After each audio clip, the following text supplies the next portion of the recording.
To all who come to this happy place, welcome. Please stand clear of the doors. Por favor, manténganse alejados de las This here's a wild ride in the wilderness. When invisibility doors change.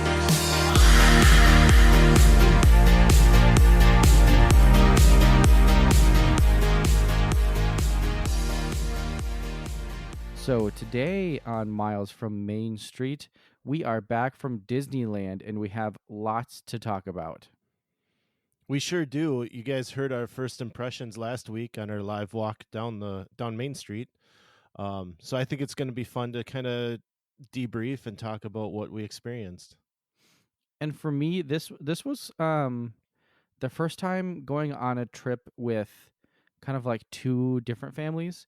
I've been on trips before with family where we all kind of go down to Disney, and I've been on couples trips. I've kind of done a solo trip, but this is the first time I've ever done anything kind of like with two different families doing stuff. So that was fun, and it was fun to be able to kind of like hang out with you guys every so often. But let's get deep down into the things that we did at Disneyland. Yeah, but before we get into it, guys, make sure you go find a friend and tell them about the show so you can help us continue to grow. So yeah, going into this trip, we've often talked about how we kind of have two different ways of touring at this point. One being me, which I'm a little slower. I take my time on things. And you, where you kind of end up running around the park and getting from thing to thing and getting as much in as you can. So going into this trip and you coming along, it was like, well, I can't keep up with him. So I just want to, catch up with you whenever we can. And we had our Blue Bayou dinner the first day to kind of kick that off, I guess. But I got to hand it to you, Michaela. You did a lot better job of being like, dude, where are you? and we got to hang out a lot more than I had originally thought it was going to be. Yeah, and I thought that was important, especially since we were both there. And you guys, I don't think you guys really kind of forced us to slow down. Because I think just us being new to that park in general and not knowing exactly where to go and exactly what to do kind of forced us to do that anyways. There were definitely times where we were like flying from the seat of our pants and trying to like do as much as we can with like the limited amount of time. But I do feel like we had times where we slowed down, and it wasn't just because like we were hanging out with you guys. It was just like out of necessity because we didn't know what to do and we like needed to gather ourselves. And so I think that was kind of like one of my biggest takeaways from it was, I mean, it's a smaller park, so things are a lot more compact, but since we were so new to the park and like new to like what is where and when to do what, that kind of forced us to kind of like take it a little slower. But yeah, it was a weird feeling when we first got to Disneyland, because it feels so familiar. Like the whole front of the park is so familiar Oh to yeah. Magic Kingdom. It's so interesting. But then as soon as you start getting more into the park, you start realizing how different things are. So it was a weird feeling, kind of having things feel familiar, but not being very familiar at all. And we kind of had that conversation with Corey when he was on the show a couple of weeks ago, where he said like it's gonna seem weird, right? And a couple of things that stuck out to me, like I was definitely like feeling that I'm home Disney feeling, but at the same time, it's like, what happened? Like they moved things. One of the most jarring things that sticks out to me that I don't know why it was this, but I noticed the big thing I noticed was around the hub, there's no curb. Oh yeah. And like yeah, it was weird that there was no curb to me because I'm so used to that. But like I did really enjoy the park. the one thing that I've been telling people is that I kind of committed a major sin that I would consider. I didn't do enough planning at all. I kind of had maybe what you could say writer's block, to the point that I didn't do any like thought into this. Part of it comes from the fact that we had a 4-day ticket, and everyone said you only need 2 days. And some of the people that I talked to online were like, well, go and do some rides in the morning, do shows in the afternoon. That should give you plenty of time. And I went into the trip going, okay, we've got so much time. I don't need to have a plan of how we're going to do this. We'll just go in and go on whatever rides available. And while that worked, I had a lot of complaints from my family saying, we're stopping again. We're not getting on these rides that I want to get on. And, like there was a lot of, I don't know, craziness from the family that it's just like, had I laid out what we were going to do, I think myself would feel better about what we did get done. Because now I have some guilt around that. Like, we pretty much wrote everything we wanted to, but we didn't. There was, like, there are things. I watch some videos now that I go back to, and I feel guilty about things that we missed. As simple as getting on like the tiki room. Like, we had a snafu on Monday, which I'll get into later, but we walked into it and had to walk right out of it. And, like, I just wish I had put more thought into what we were doing.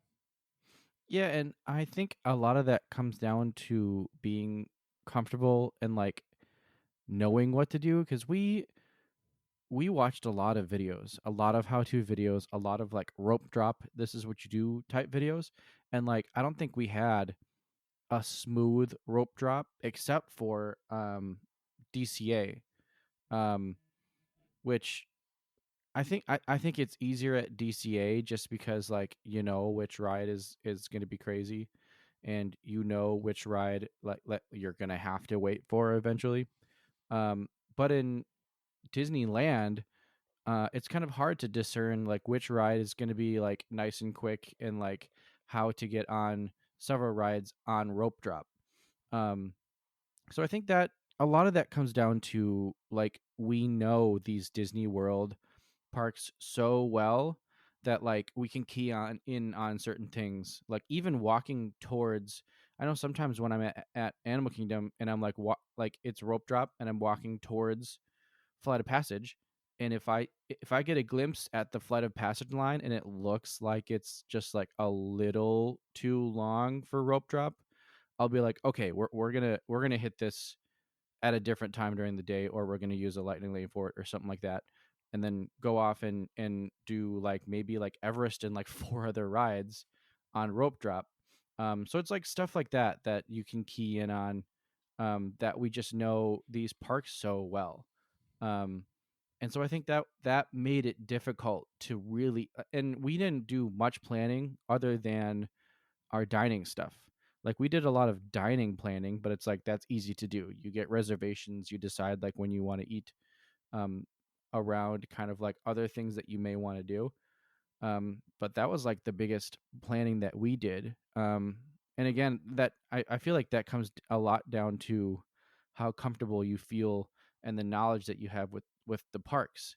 Because I feel like I could definitely plan out like a pretty decent day at any of the world parks, but I mean, even now, only going that one time, I think it'd still be pretty hard to like put together like a solid plan for Disneyland. Yeah, and I think, and I don't know if it's maybe the age of some of the rides or what, but there were times that I'd say, this is our plan. I'd chunk out, like we had an evening at DCA. Here's what we're going to accomplish.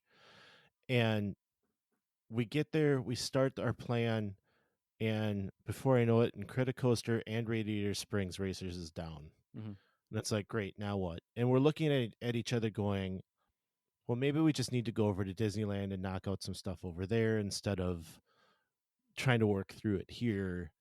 And it ended up working out. We were riding on the other Cars Land rides instead. And then by the time we got out of that, Radiator Springs came back up, so we were able to get on that. You guys used Genie Plus, but we took the half-hour wait because it had just opened, so it wasn't that bad of a wait. Mhm. So like there were, I think the rides going down had a lot to do with some of the problems we had, at least for my side. Yeah, and I don't know. There's just something, and this must have something to do with the cold. And it wasn't unbearably cold when we went. There were times where like it was very nice out. But it would get down into like real cold temperatures. And it makes me think of the time I was at Universal Studios in Orlando, and it was like a really cold snap in Orlando, and I felt like the same thing was happening with all of those rides in Orlando, where like it was cold and things like didn't open up right away in the morning. And so, I mean, I'm not an engineer at all, but I'm wondering if like that has something to do with how these rides operate, and why they go down so often. Because I would assume that, because it's not, I maybe I just get lucky in Disney World, but like I feel like I haven't had to deal with that a whole lot in Disney World. Like, yeah, like Slinky Dog Dash will go down because of rain. That's understandable. Mm-hmm. Um, Sometimes, well, honestly, I don't think I've ever had to deal with Mickey and Minnie's going down. Um, but yeah, like I just feel like I haven't had to deal with that a lot in World, and it may be because like the conditions are so normal. Like well, not normal. They're just so consistent. It's Right. it's consistently Yeah. real hot, and they know what they need to do for all of those conditions.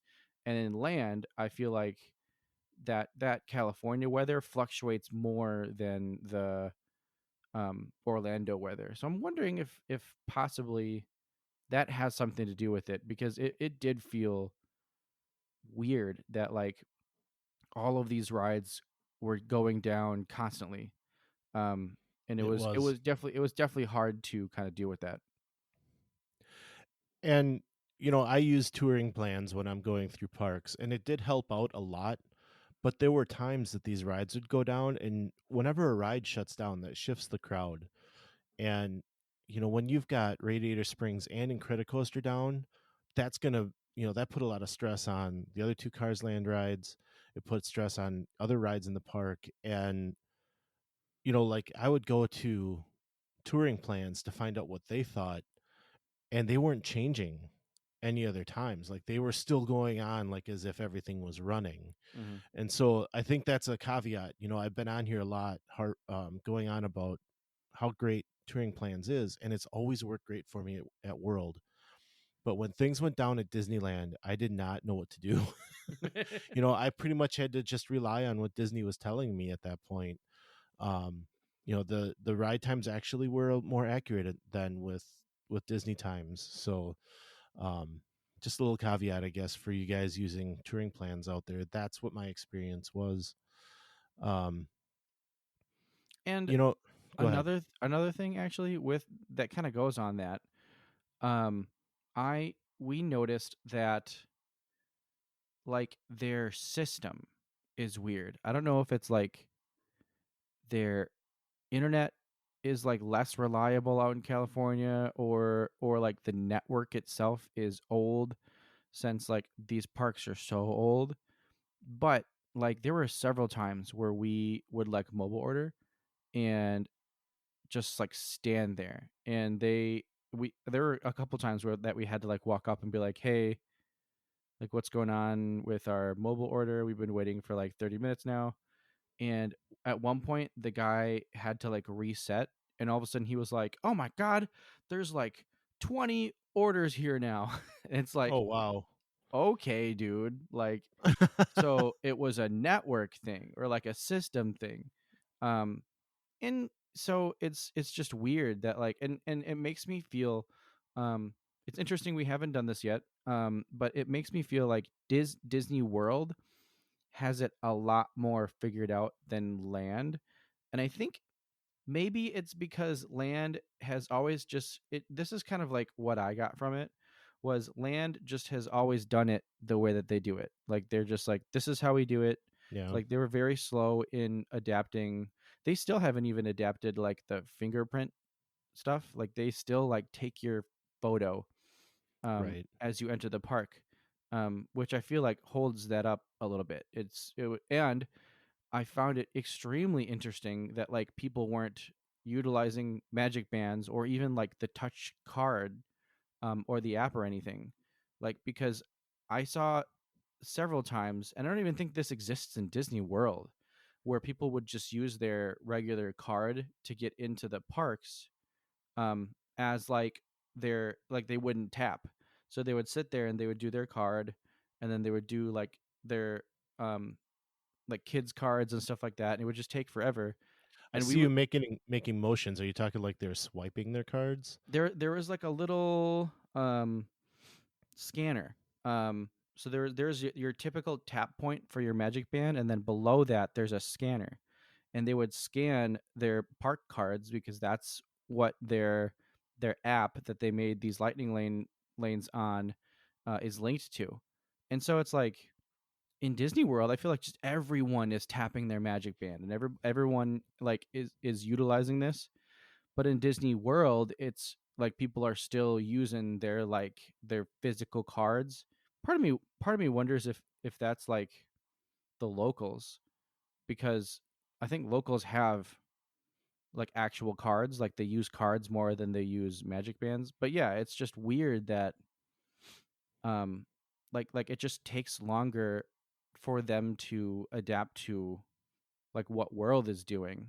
So there it just seems like they're doing it kind of like doing it differently than World, and World has it a little more figured out for it to like flow nicely. And I mean that might just be my bias talking, Well, but and before we went out there, like we had a lot of people, or I had a lot of people say that I would be really surprised at how chill it is out there. Like you don't have the go go go go go like you have at World, and so that might just be a function of all of it. Like, mhm, okay, we'll do the mobile order, and if it takes half an hour, it takes half an hour. These people aren't in a hurry.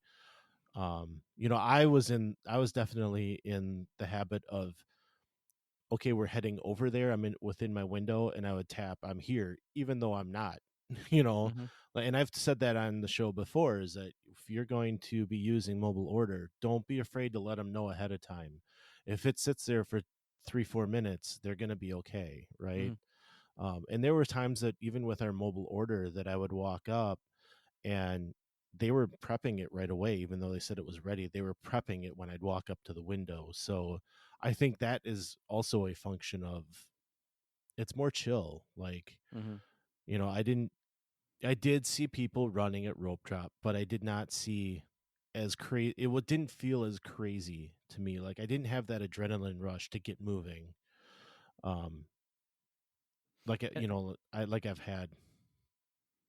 and I think especially with rope drop, talking about rope drop, it was just so difficult to like do a good rope drop that like you get like 3 or 4 rides in. I think Brian, you did one that was pretty decent, and we ended up like just waiting in line for Space Mountain, which was like definitely like not the right thing to do at that point. But um yeah, it's just weird that like I don't know, it just felt super difficult to be able to do that because we tried it a couple different ways, and it just felt like every way we did it, we just couldn't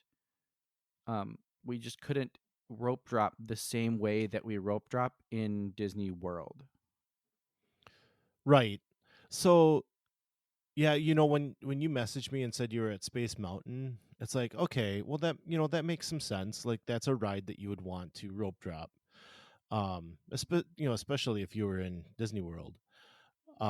But what we did was and kind of goes back to the planning piece. Like, what do we want to do? The kids are like, hey, what are we rope dropping tomorrow? And I'm like, I have no idea. What should we do? So we decided to do Fantasyland, and we walked in, and I just took the shortest wait. Mr. Toad's was a walk on. We walked right on. And actually, in that first hour, because we were able to get a Mickey and Minnie's that started at 9 o'clock, or no, they had to be there by 9 o'clock. They called us immediately once the park opened. We got a notice saying, be here by 9 o'clock. So I'm like, well, okay, let's hit Fantasyland and get as much done as we can. So we hit 3 or 4 rides, Snow White, Mr. Toad, Pinocchio, and I think that's a great strategy. A lot of what I found in the lead up to this is that they'll say that 8 to noon time can be the best time because families come later in California. They're not necessarily there for open. And we kind of saw that, like, you get up to 11, 12 o'clock, and those Fantasyland rides, which don't have Genie Plus at all, they consistently have half-hour waits. Well, we did it that morning. We got 3, 4 rides done, and we were able to get walk-ons for all of those. And then we headed over to Mickey and Minnie's and did our thing there. It all depends on where your priorities are. Like, you guys obviously thought Space Mountain was what you needed to get done, so you did it. I hope you enjoyed it. We actually, I think we were in. So, all right, I need to get into this story because I'm going to reference it a few times yet, I think. But we had made a reservation for Trader Sam's at about 3 o'clock Monday afternoon because we wanted to try to get inside. Well, by the time we got there on Monday, had no interest in going over there anymore, and I never canceled it. And about an hour before, 2 of the kids were off doing the canoes, and Tammy and and Paige, we were up getting pictures with Mickey and Chip and Dale, and then we headed back, and we were going to do a Tiki Room, and Paige says, "Hey, wait a minute, don't we have a Trader Sam's reservation?" And this is about an hour before, and I'm like, "Oh man, you got to be kidding me." So I tried to cancel, couldn't cancel. I call, they wouldn't let me cancel. And so I said, "Okay." And by then, the other 2 were on their way to meet up with us. I said, "Well, why don't we just take the monorail over and we'll have, a bite there, get a drink. Hopefully we get to see all the stuff and be inside." And it kind of was shaping up to be the break we needed in the middle of the day to get some energy back. Well, we get over to the monorail. Now we've crossed the park to go to the monorail, and it's closed. They were doing some construction work on the Disneyland station, so we couldn't ride. That really ticked me off at that point, and I said to Tammy, I said, if they charge us the fee, it's $40. And she goes, "That's it?" And Paige says it about the same time. Space Mountain's at 15 minutes. And so it must have been down and just come back up. I don't know. So Paige, Jacob, and we rode Space Mountain with a very short wait, which was really nice. So I really enjoyed Space Mountain. I hope you guys did too. Yeah, we enjoyed it. We definitely waited a little longer than we should have for Space Mountain, but it was a lot of fun. But yeah, it's just interesting that so many times we would be like, "Oh, I think this ride was down and opened back up." Like that, I feel like that sentence was uttered several times on our trip. Yeah. But yeah, and we had our Trader Sam's on the first night that we got there, and that night was really great. we got there, we were super excited about being at Disneyland, and we hung out with Brian's family for a little bit at like right outside Trader Sam's, and then we shopped for a little bit. Kristen and I went to Napa Rose, which was just insanely amazing. And the story about Napa Rose is we get to Napa Rose, and it feels really fancy. Like when you get in there, apparently we didn't understand how fancy this restaurant was, because we sit down and we look at the menu and it's prefixed, and we must have just assumed that it was like a $60 prefixed menu. It is not. It is in fact $125 prefixed menu. So we were like, well, I guess we're doing this. And so one of us, I did the regular prefixed, which is 125, and then there's also like other things that you can get, which were still pretty expensive. That's not prefixed, and that kind of added up to around like $60 or $70. Um, so we still paid a crap ton of money, but just once again, um, Disney just pulls out all the stops with these types of restaurants. Just another, um, probably the best food I've eaten. Um, if I could take the food from Napa Rose and put it into, um, contemporary, California Grill, like that would be my ultimate dining experience, because the dining experience and everything about, uh, California Grill. California Grill, um, was just great. The food was real good, but I would say the food, um, at Napa Rose I would put over California Grill. But the just like the ambiance of Napa Rose kind of wasn't as good, as California Grill. So if I could just put those two together, it would be great. But then that night was just capped off with, Trader Sam's, and we were already like running on a big high, at that point. Um, but the one downside, was that we kept so basically Trader Sam's, you order drinks, and the bar is supposed to like do something for each drink. And I think we had been looking at the menu for, um the Trader Sam's in Disney World, because, it kept saying like, oh, this drink will make this happen and this drink will make that happen. Well, at this Trader Sam's, there's only like three drinks that like actually do something in the bar. So like there were several times that we would like order something because we wanted to see the show happen, and it wouldn't happen. The we ordered probably a good like, I want to say like five or six drinks, Ouch. and just and several of them were basically just because we wanted to see what would happen. And the very last drink was like this like zombie drink that like the whole bar was supposed to like turn black, and these, like heads were supposed to like come down from the ceiling. Um and it didn't happen. And it was like not a great drink. I understand why they call it zombie. Oh But no. it was just like a lot of booze, and we were just like putting down booze because we wanted to like, and it makes sense, why that place is successful, because you buy these drinks to see what happens. But just was sucky because we didn't. I think a lot of that stuff actually happens in Disney World, unless because of COVID or something like that. Like they've just not been doing these shows. But I feel like the one in Disney World may be the one that like plays all of these things when you get those drinks. But yeah, it was kind of disappointing that a lot of the shows that happened for these drinks like just didn't happen. It was really only like three that we ever saw.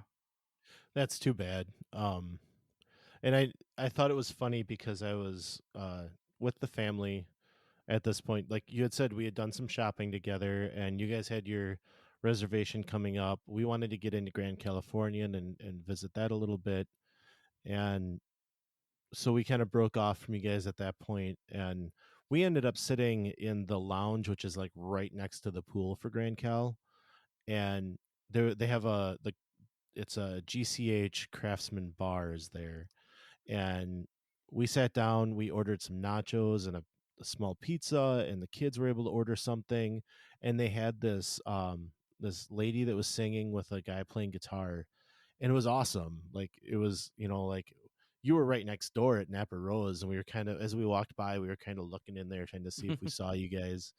um but we, that was kind of like the perfect time for us to sit down and eat. Like the kids were getting hangry. We were a little tired from the travel of the day, the time change, all that stuff. So, that was really nice to do. And then we just headed back. Like we were back in our room by 8:30, 9 o'clock, somewhere in there, and passed out. Like we were done. And so the next day is the first day of rope drop, like we had talked about. And so we got up.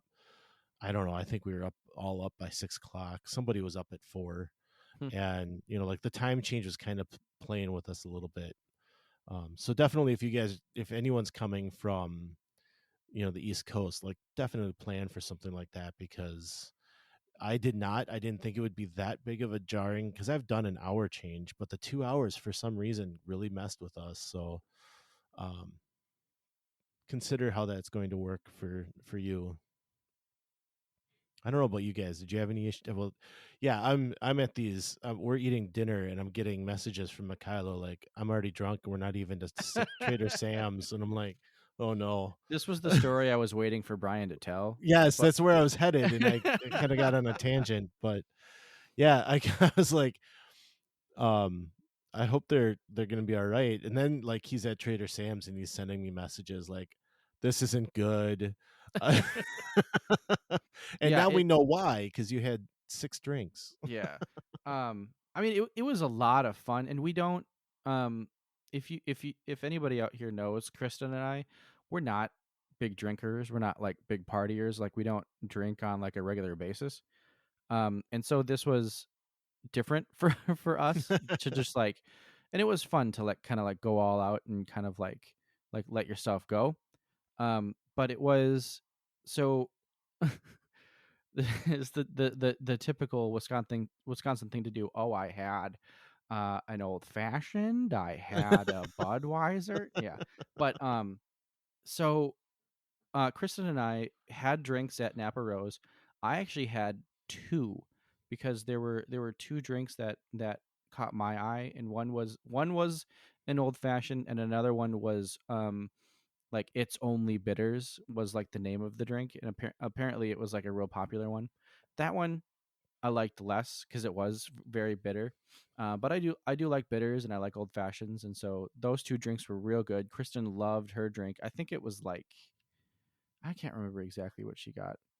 Um, I want to say mimosa, but I don't think that's right. But she really enjoyed her drink. I really enjoyed both my drinks, and like for some reason it was like a lot of booze for us. So I was already texting Brian like, yeah, I'm pretty buzzed now at this point. Well, um I was starting to wonder if you were going to make rope drop the next day. Like, I hope they didn't overdo it. but yeah, it honestly it was a great end to the night. And then yeah, I don't think we ever really felt, because we're just so like, we'll wake up, we'll do our thing, we'll go, and I mean, even when we're at Disney World, we'll end the night at like maybe 1 a.m. and then like be up early for rope drop the next day. So like we're used to that. But we didn't really feel any effects of like the time change or anything like that. I think we were just kind of like soldiering through, because we're just used to doing that. Yeah. Yeah, and I think, maybe I'm saying that knowing that it affected my kids more, but um so, like, I think next week we'll have the girls on and we'll talk more about how much dining we did. Our first park day, we hung out a little bit, right? Yeah. We got together after we came out of Mickey and Minnie's, I think. Yeah, Okay. Yeah. because then that's when we decided to record our episode that you saw last week, or that everyone heard last week. Um, and then I think you guys broke off again at that point. Um, because then we ended up oh yeah, we went back to go take a break. I tried to take a break. It was so funny because we get back to the hotel and we had sat there maybe 15 minutes, and Tammy's like, okay, so let's get going. And so we were like right back to the park. And we met you guys for Blue Bayou at that point. Was the break, because we have to tell this story, was the break before Oh, or yes. after It was Splash after. Mountain? It was after Splash Mountain. Yeah. Yeah, we have to talk about this. So I'll say this before. Kristen and I hit Splash Mountain earlier in this day, and it was great because we just like walked right on. Like Splash Mountain was 100% a walk on, and it was because it was like decently cold out that morning. So I totally understand, and I hear Yeah. all the time that they will like make the water level lower, so like you get less wet. We still got like decently wet, but like nothing too crazy on our first ride. But it was very cool to be able to like just walk onto it. And we were very excited because we hadn't ridden um, Disney World Splash Mountain before it closed. Like anytime soon. Like we had ridden it on our last trip, but this was the last ride of any real Splash Mountain that we were going to be on. Um, so that was nice to be able to just walk on and do it. And then later, we decided that we wanted to do like a family Splash Mountain adventure, and that's when things went south. I have never really gotten all that wet on Splash Mountain. Mm-hmm. So for me, like going on it, I'm like, whatever, we'll ride it. It won't be that bad.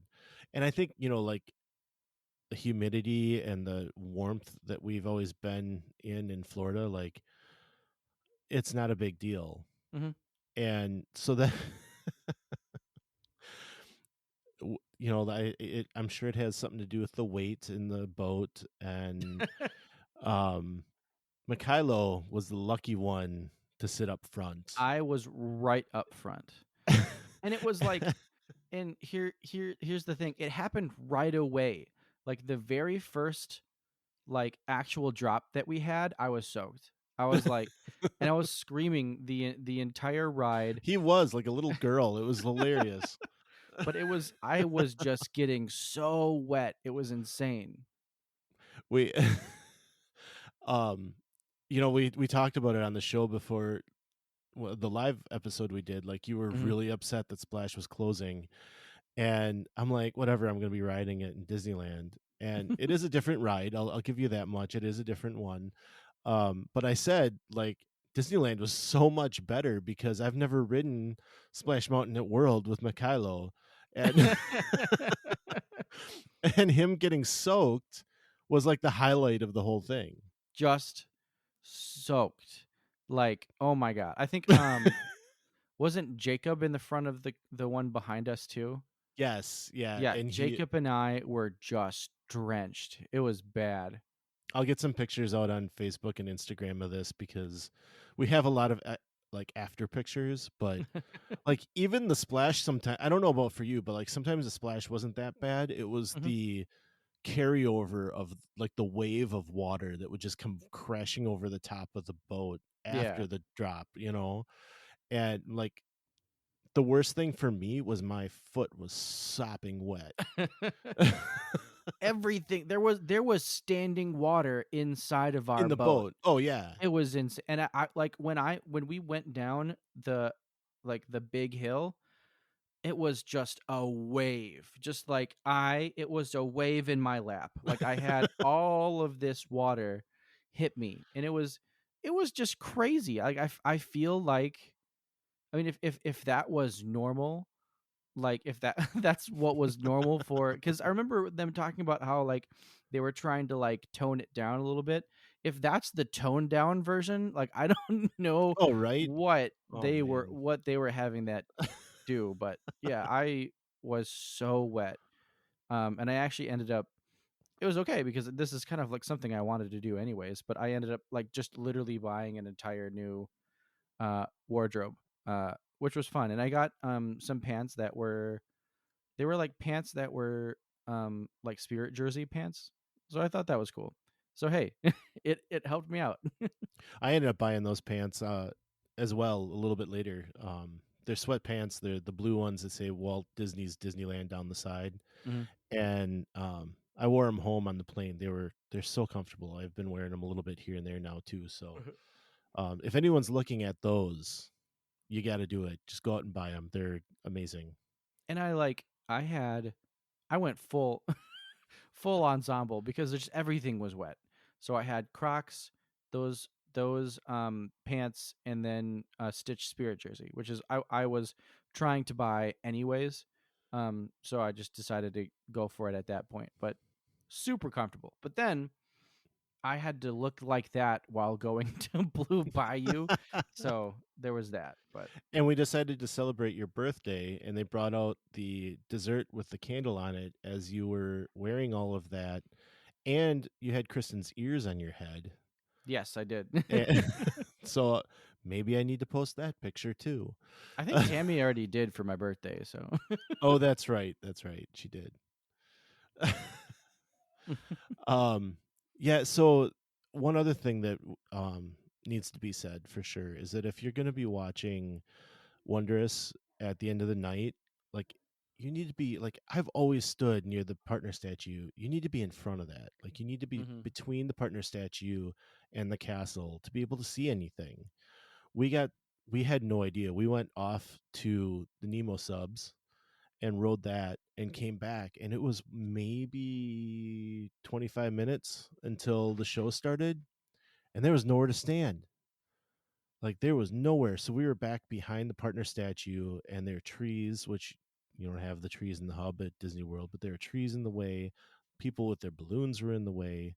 I couldn't see the left side of the castle. You could barely see projections. So it was not a good experience. I think you guys got a little bit better of a vantage point, didn't you? We did. We kind of Kristen did a good job of kind of just like pushing through and finding a spot. And then it was fun because we were able to Brian just kind of sent Mia up by us. And so it was me, Kristen, and Mia being able to kind of see everything. But even there, like, and honestly, had we been there and this was Disney World, that would have been an amazing view. But because we're working with Mini Castle here, it was just so hard to see anything. There were times that I would just like turn around because they had projections on Main Street, and I could see the Main Street projections better than I could see the castle projections. So that is definitely. I mean, if you're concerned about projections, which you should be because they're all very cool, understand that like you're not going to be able to like stand on Main Street and see the projections.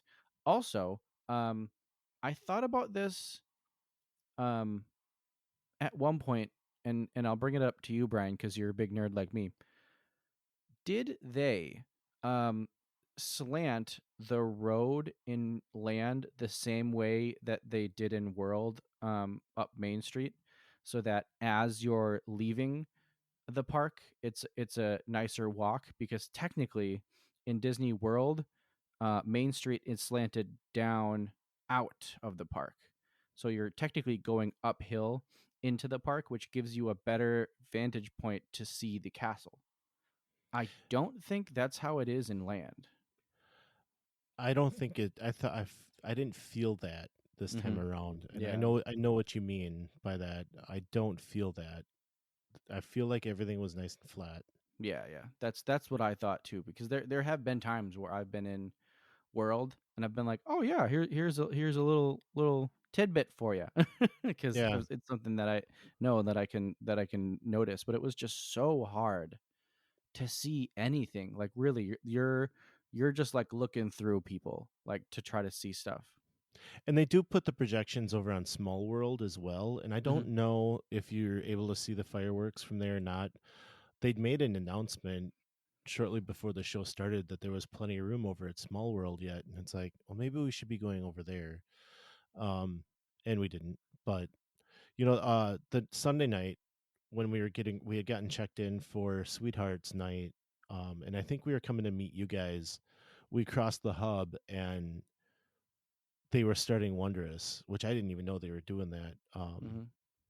They were starting it, and it was projections only, no fireworks. And we stood there and we watched for a little bit because we actually had a little bit better vantage point at that time than what we had Friday night. But yeah, we watched it, and Baymax came, or not Baymax, the Blue Angel came out, and we're both like I knew she was supposed to be in there, but I never saw her. And Tammy's like, I didn't even know that that was part of the Mm-hmm. show. You know, like we had no idea. So that was kind of cool to see. Um, but then we just kind of moved on our way and came and found you guys um, over at Bengal Barbecue eating again. Of course. Of course. Um, so yeah, maybe we should get into Sweetheart Night a little bit. Yeah. I mean, my biggest takeaway from Sweethearts Night was the fact that it's frustrating because it didn't feel like it was like an after hours event. It felt Right. like a normal day at the park. But I think what happens is um they may sell it. I mean, I'm sure they don't sell it close to capacity, but I'm sure they sell enough tickets to where it feels like a normal day because this is kind of how it goes. All of the special things for Sweethearts Night, like photo ops, and like other random Sweetheart Night, like food items and stuff like that, have lines like you would see on a normal day for a ride. And the thing that people always say is like, oh, like you get like the rides are super short and there's all these special things to be able to do. Yeah, the lines for the rides are super short because everyone is queuing up for these other special things that you can do. And like that was the point that we did this. Like we wanted to experience all of these special Sweethearts nights Mm-hmm. thing that you can do. um but it's like I feel like we only took like maybe like 3 pictures, and we stood in like long lines to be able to do those. Like there And was even they weren't even the ones that we really wanted to do either. We wanted to exactly. do the Tangled thing. We wanted to do we wanted to meet Esmeralda, and we wanted Hmm. to meet Hercules and Bernard and what's her name? I can't remember. Bernita. Bernice? I don't know, from I can't remember. Rescuers. Yep. But you know, like we got in line for Bernard and whoever, and they said, well, they're not going to be here for another 25 minutes. And the line wasn't very long, but like, oh, well, 25 minutes. We don't want to waste that time. We'll go find Hmm. something else and come back later. Well, little did we know how this is all actually working, and that, you know, you kind of had to prioritize the special stuff as far as which one you wanted to do. Hmm. Because like you said, they're like, oh yeah, there's rides and there's these special things. And like, that's all the reporting you get out of it is like, you can just go and do these things. No, it's just like any park day. You have to look at what's available and decide how you want to do it. Hmm. And the other thing that they didn't tell you about was how the lines worked. There was a line, so like they were rotating these characters out every half hour. So you might have who was it that we were waiting for Aurora and Philip, and we Hmm. thought we were going to get up there, and they left before we could. Well, then there's another set of characters that come out, and there's another line for that set of characters. So if you jump out of the line you're in and go back into that line, you're probably not going to be able to see them because you're not going to get up there in time. Hmm. So then you're just kind of stuck in that rut, you know, like 'cause you just kind of have to say, I want to see them whether I have to wait half an hour. So when we got in line for the rescuers and they said 25 minutes they'll be back out, we should have said we're staying here, right? Hmm. Same thing with Esmeralda. We didn't understand that we should just get in that line and wait it out. Um, and then we went over to Tangled, and they only had the one Tangled photo op, and they said it's an hour wait, and you're not guaranteed. It's over an hour wait, and they might close it early, so you're not guaranteed to be able to get on or Hmm. get your picture. And there were other things we wanted to do. We wanted to get the Lady in the Tramp picture. At least Tammy and I did. Um, and we ended up getting a couple other things that way. We didn't get like many of the treats at all because mobile order was booked up by the time the thing started. Hmm. So But yeah, I just thought that a lot of that event, as cool as a lot of it was to like be there, it was just hard to do like anything really. It was just hard to do all that stuff. Um, and so yeah, I feel like that was a little disappointing. Um, just not being able to do like all the things that we wanted with those events, and like I don't know if it's like a. It makes me wonder because like we're Disney people, like we know Disney, we know how to prioritize things, and so it's like how how do like non-Disney people do these events? Like how do they show Yeah. up and do things and feel like they got, and maybe it's just us knowing and kind of planning the things that we want to do. And it's like if a normal person was like, "Oh, we're going to go to Sweethearts Night at Disneyland." And just showing up and like looking at the brochure and being like, "Oh, this looks fun. Let's go do this." It's like we had like things that we wanted to get done that and we ended up not being able to. So like maybe that's the issue, that we are Disney people, and we get excited about like all of these different things that we could possibly do, and then like really not getting to do like 90% of the things that we wanted to do, is frustrating to us. So maybe it's like a tale of two different people. It's like the people who sign up for Sweethearts Night that are just non like really non Disney people, and just go there and just go with it and like do the things that they can do.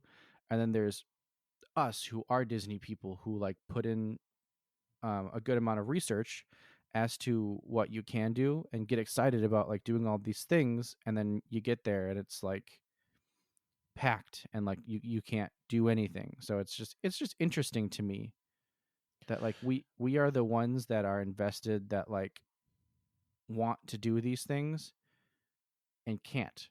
Like is there a way to do all of this stuff, or is it that you just have to pick a couple things and be happy that you did those couple things?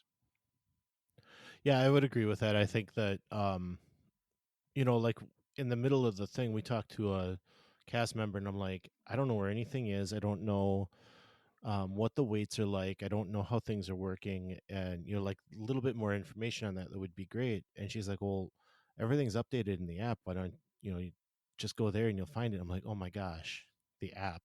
Hmm. Like they handed me that pamphlet, and I'm like, well, here's my information.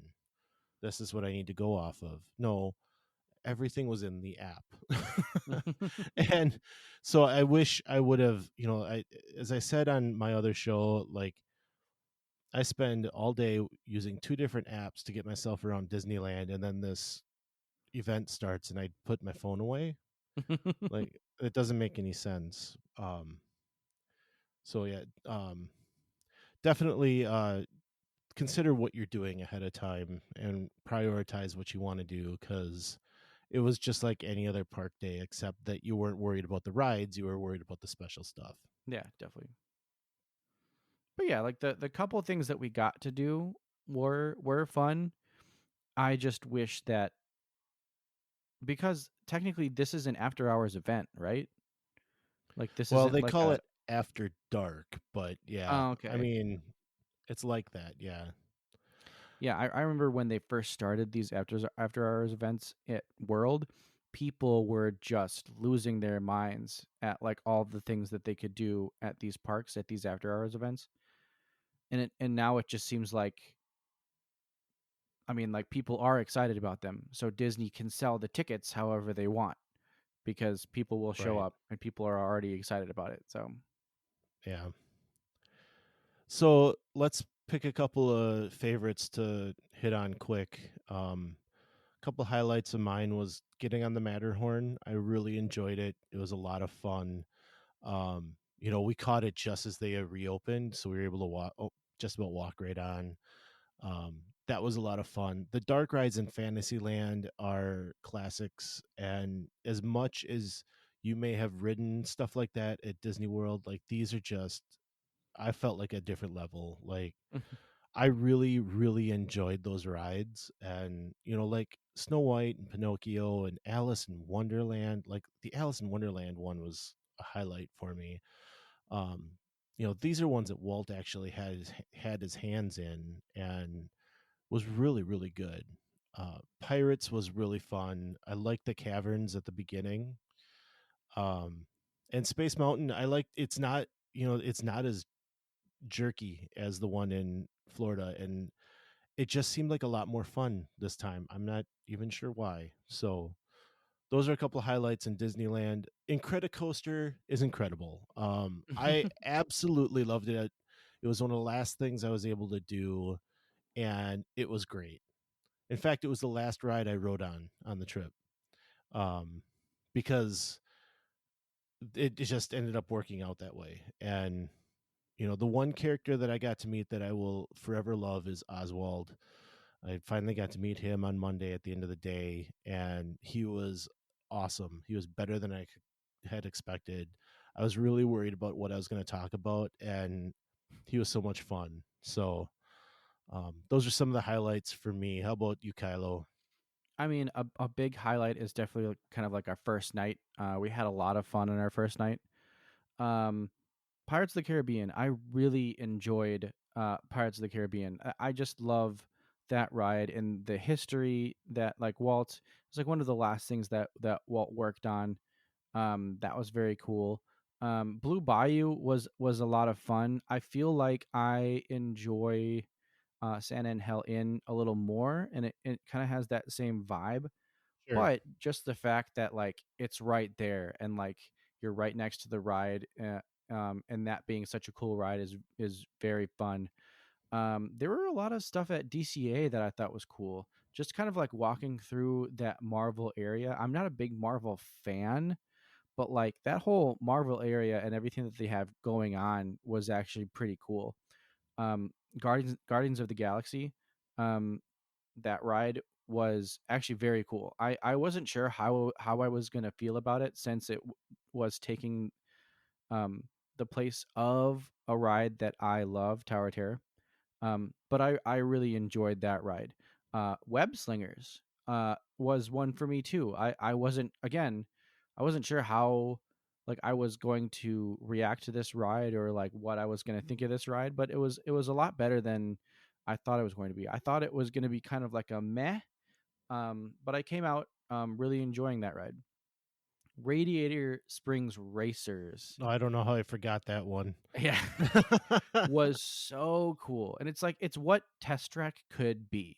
Like It very, really is, yeah. yeah, very in a very sad way.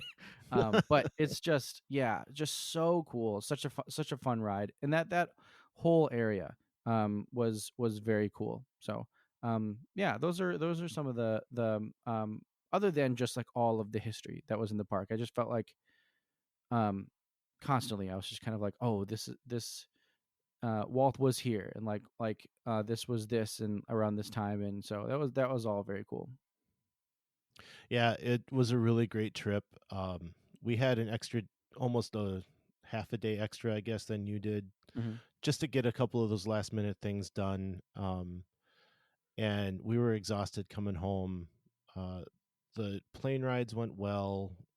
The I'll tell you, if you ever have the chance to order a private car service, which out in Disneyland, if you use Lansky, it's a $200 round trip from SNA, from John Wayne Airport, and it was so worth the money.